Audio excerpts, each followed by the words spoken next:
broadcast. What the hell is this? The warning signals can vary at any given location. This variability, normally Melbourne, noticeable at greater explanation, distances from the please. transmitter, can result even though you are using a good quality receiver in perfect working order.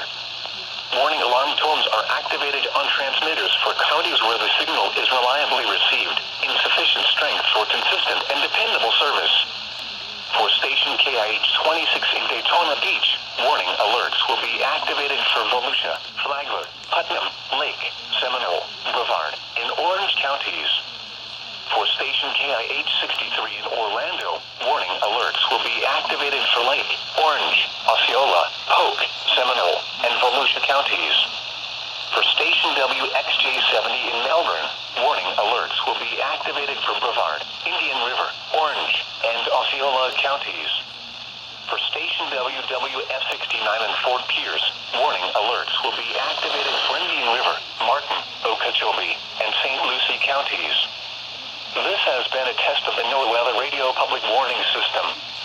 We now return to the regular broadcast program. What the heck? Required weekly test. The preceding signal was a test of the NOAA Radio Public Warning System. Specially built receivers are activated by the signal to warn of severe weather or other hazards.